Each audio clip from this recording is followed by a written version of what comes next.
Nitesh Tiwari direction లో తెరకెక్కుతున్న Ramayana trailer ఇవాళ రిలీజ్ అయింది. మన ట్రైలర్ ఎలా ఉందో తెలుసుకునే ప్రయత్నం చేద్దాం. ప్రజెంట్ మనతో పాటు సీనియర్ జర్నలిస్ట్ దాము బాలాజీ గారు ఉన్నారు. వారిని అడిగి తెలుసుకుందాం. నమస్కారం సార్. నమస్తే సార్, రణబీర్ కపూర్ శ్రీరాముల వారిగా, సీతాదేవిగా సాయి పల్లవి గారు కనిపిస్తున్నారు. సో ఈ రామాయణ ట్రైలర్ భారీ బడ్జెట్ తెరకెక్కుతుంది. ఇవాళ రిలీజ్ అయింది ట్రైలర్. ఎలా అనిపించింది? మీ రివ్యూ ఏంటి సార్ ఈ ట్రైలర్ పైన? రామాయణ 2 పార్ట్లుగా రాబోతుంది. ఫస్ట్ పార్ట్ ట్రైలర్ని రిలీజ్ చేశారు.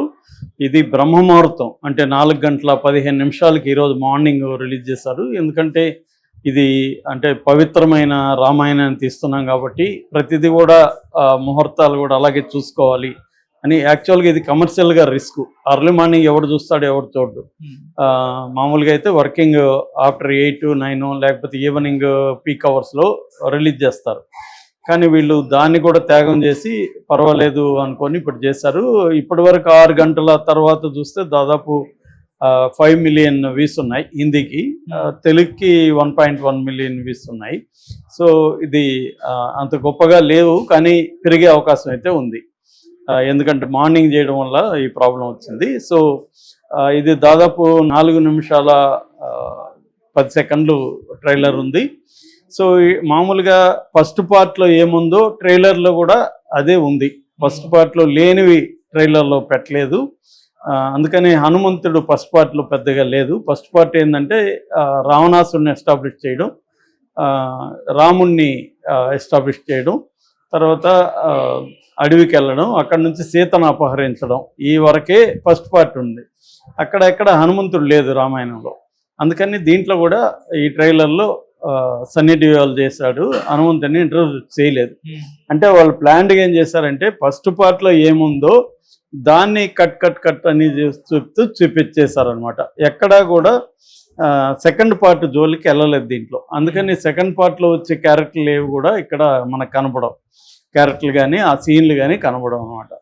సో ఓపెనింగ్ రావణాసుడితో ఓపెన్ చేశారు. రావణాసుడు ఒక చీకట్లో నుంచి వెళ్ళి ఇది చేయడం, అక్కడ కాపలా వాళ్ళు ఎవరు నువ్వు అంటే కొత్త రాజుని అని చెప్పడం, అక్కడి నుంచి అతను వెళ్ళి లంకను తన కంట్రోల్లోకి తెచ్చుకోవడం. అక్కడ నుంచి లంక ఒకటే కాదు, ముల్లోకాలు, పైన దేవలోకం, కింద పాతాళం, మధ్యలో భూలోకం, ఈ 3 లోకాలు కూడా నా కంట్రోల్లో ఉండాలని. అట్లాగే ఐరావతం, ఇంద్రుడితో ఫైట్, ఇవన్నీ కూడా ఫాస్ట్గా చూపించేశారు. అట్ ద సేమ్ టైం మరీ ఫాస్ట్గా కూడా లేదు. జాగ్రత్తగా చూస్తే మనకు అర్థమవుతుంది.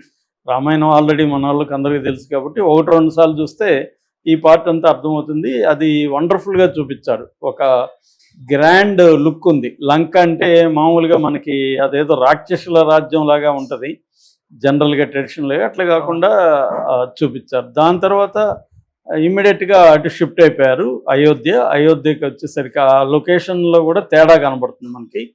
అయోధ్య అక్కడ ఈయన దాని ఏమంటారు, అరుణ్ గోవిల్ దశరథుడిగా చేశాడు.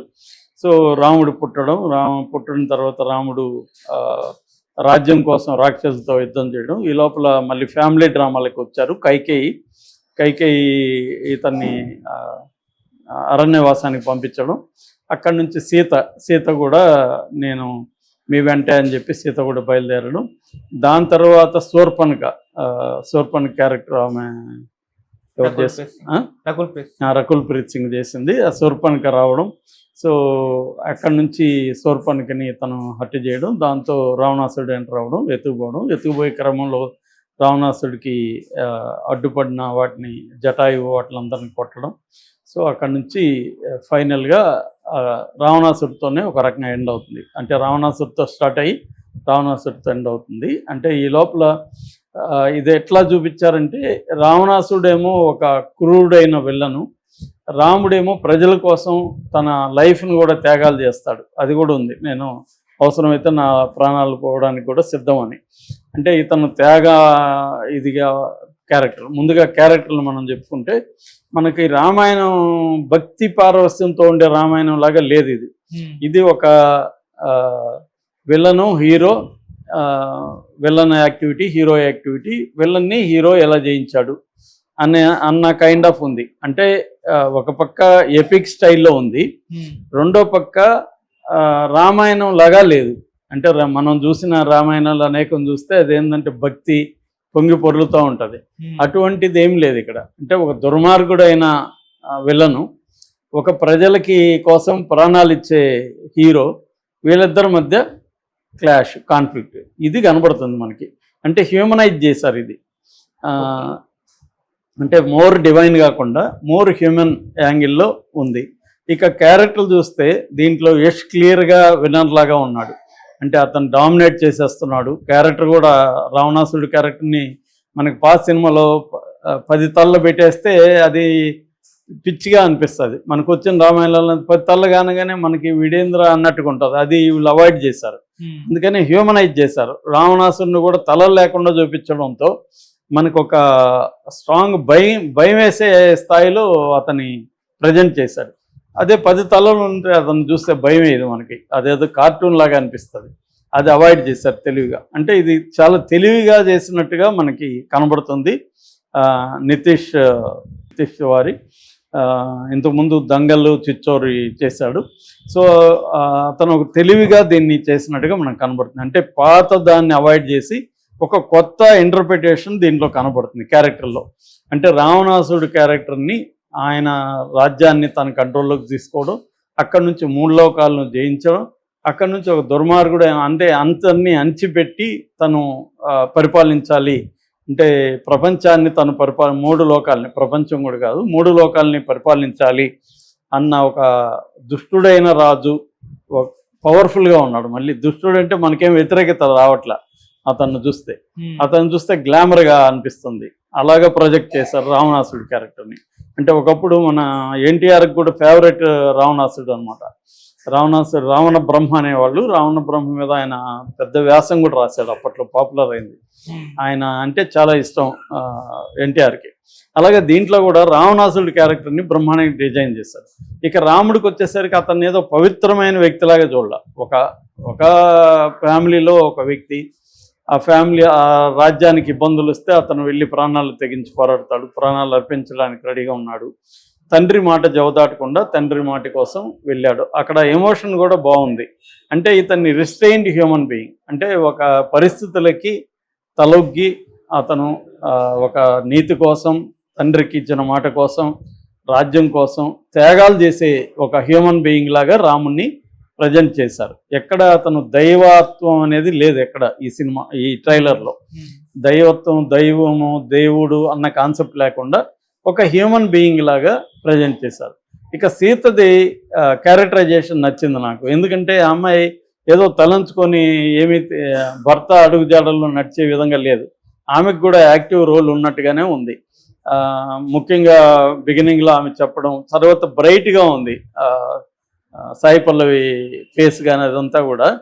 అంటే నేను కూడా ఈ రామాయణంలో యాక్టివ్ రోల్ ఉంది నాది అన్నట్టుగా ఉంది అనమాట. సీత ఏదో ప్యాసివ్గా, మనకు సీత అనగానే ఏడుస్తూ గుర్తున్న శ్రీమూర్తి గుర్తుకొస్తుంది, అలాగా లేదు, డైనమిక్గా ఉంది.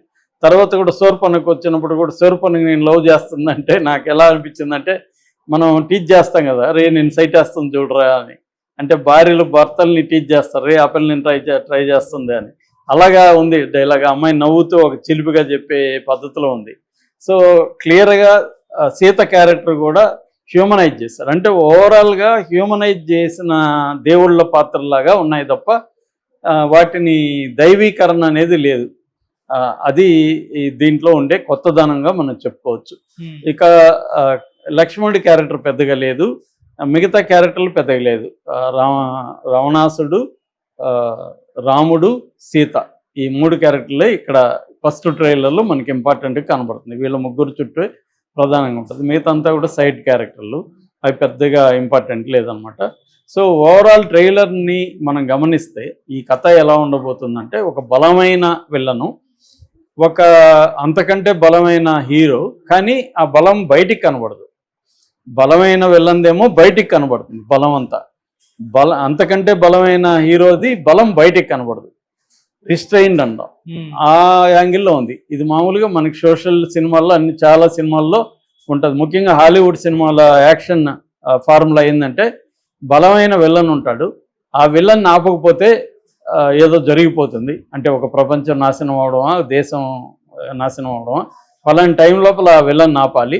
ఆ విలన్ ఆపడమే హీరో పని. హీరోకి కూడా కొన్ని ప్రాబ్లమ్స్ ఉంటాయి. ఈ ప్రాబ్లమ్స్ని దాటి ఆ విలన్ని జయించి ఆపాడా లేదా, ఇది ఫార్ములా, హాలీవుడ్ యాక్షన్ ఫార్ములా. అదే ఫార్ములా రామాయణంలో వాడినట్టుగా నాకు కనబడుతుంది. రావణాసుడు ముల్లోకాలను ఆక్యుపై చేసుకొని ఒక విలన్గా ఎస్టాబ్లిష్ అయితే, రాముడేమో తండ్రికి ఇచ్చిన మాటకి కట్టుబడి ఫ్యామిలీలో ఉండి వెళ్ళడం, అక్కడికి వెళ్ళినాక ఆ రావణాసుడికి రాముడికి ఫైట్ స్టార్ట్ అవ్వడం, సీతను ఎత్తుకుపోవడం ద్వారా. సో ఇప్పుడు రాముడు తన ఒంటరిగా జయించలేడు కాబట్టి తనకు వేరే సపోర్ట్ సిస్టమ్ని తీసుకొని వానరులు, ఆంజనేయులు వీళ్ళందరిది ఎట్లా రావణాసుని జయించాడు, ఈ ప్యాటర్న్లో వెళ్ళారు. ఇది more like human, not a divine. ఆ ప్యాటర్న్లో వెళ్ళారు. సీతకు కూడా ఇంపార్టెన్స్ ఇచ్చారు. కాబట్టి నేను అనుకోవడం ఇది అంటే భక్తి ఎక్స్పెక్ట్ చేసే వాళ్ళకి నచ్చకపోవచ్చు, ఆ రామాయణం లాగా లేదని. కానీ నేను అనుకోవడం ఇది అందరికి కనెక్ట్ అవుతుంది. ఎందుకంటే హ్యూమన్ ఎమోషన్స్కి ఎక్కువ ఇంపార్టెన్స్ ఇచ్చారు. క్యారెక్టర్ డిజైన్ కూడా ప్లాన్డ్గా ఎట్లా ప్రొజెక్ట్ చేయాలో తెలివిగానే ప్రొజెక్ట్ చేశారు. అంటే రావణాసురుడిని ఎలా చూపించాలి, రాముడిని ఎలా చూపించాలి, ఒక క్లారిటీతో డైరెక్టర్ చూపించాడు అనమాట. ఇక విజువల్గా కూడా బ్రహ్మాండమైన క్వాలిటీ ఉంది. విజువల్గా ముగ్గురు కెమెరామెన్లు, పంకజ్ కుమార్, మహేష్ లెమాయే, విఘ్నేష్ దోంగ్రే ఏమో ఏరియల్ ఫోటోగ్రఫీ అంతా ఆయన చేశారు సపరేట్గా. వీళ్ళిద్దరూ పంకజ్ అండ్ మహేష్ లెమాయే వీళ్ళిద్దరు కూడా బ్రహ్మాండంగా ఎస్టాబ్లిష్డ్, బ్రహ్మాస్త్ర అలాంటి వాటికి చేసిన కెమెరామెన్. సో మంచి విజువల్ కాంట్రాస్ట్ కూడా ఉంది. అయోధ్యకి లంకకి ఆ విజువల్ కాంట్రాస్ట్ కూడా ఉంది. దాని తర్వాత music, Hans Zimmer one of my favourite. Already 6 ఆస్కార్లు వచ్చింది, అది కూడా ట్రైలర్లు వేశారు. ముఖ్యంగా మన స్పిల్బర్గ్ సినిమాలకి అన్నిటికీ హ్యాన్స్ జిమ్మర్ ఉంటాడు. ఇంకా ఏఆర్ రెహమాన్ చెప్పాల్సిన అవసరం లేదు. అంటే మ్యూజిక్లో కూడా ఫేజన్ కనబడుతుంది. అంటే కంప్లీట్ డివైన్ వాళ్ళ. మామూలుగా అయితే రామాయణం అనగానే డివైన్ మ్యూజిక్ వేస్తారు. ఇక్కడ అది కూడా తెలివిగా ఏంటంటే ఓల్డ్ ఆడియన్స్కి, గ్లోబల్ ఆడియన్స్ కనెక్ట్ అవ్వాలి కాబట్టి హ్యాన్స్ జిమ్మర్ని కూడా తీసుకున్నారు. ఏఆర్ రెహమాన్కి ఆల్రెడీ హాలీవుడ్లో అనుభవం ఉంది. ఆయన ఫ్యూజన్ మ్యూజిక్లో ఎక్స్పర్టైజ్ ఉంది. డివోషనల్ కమ్ కాంటెంపరీ ఈ రెండు మిక్స్ చేశారు మ్యూజిక్లో కూడా. సో అది మనకు బాగా కనబడుతుంది. అంటే వీళ్ళు ప్లాన్డ్గా ఏంటంటే దీన్ని కాంటెంపరైజ్ చేశారు, రామాయణాన్ని హ్యూమనైజ్ చేశారు. హ్యూమన్స్కి అందరికీ కనెక్ట్ అయ్యే విధంగా మోర్ డివినిటీని తీసేసి హ్యూమనైజ్ చేయడం అనేది ఈ ట్రైలర్ ప్రత్యేకతగా మనం చెప్పుకోవచ్చు. దాదాపు 2 పార్ట్లు కలిపి 4,000 కోట్ల బడ్జెట్ అంటున్నారు. హాలీవుడ్ రేంజ్లో ఇది డిఎన్ఈజే అనే ఒక సంస్థ దీనికి గ్రాఫిక్స్ అంతా కూడా చేసింది. ఇప్పటి వరకు అయితే ట్రైలర్ వండర్ఫుల్గా ఉంది. ఈ ట్రైలర్ చూస్తే మనకి సినిమా కూడా ఖచ్చితంగా ప్రపంచవ్యాప్తంగా అందరికీ కనెక్ట్ అయ్యే విధంగా చేసినట్టుగా మనకు అర్థమవుతుంది. Okay sir, thank you so much.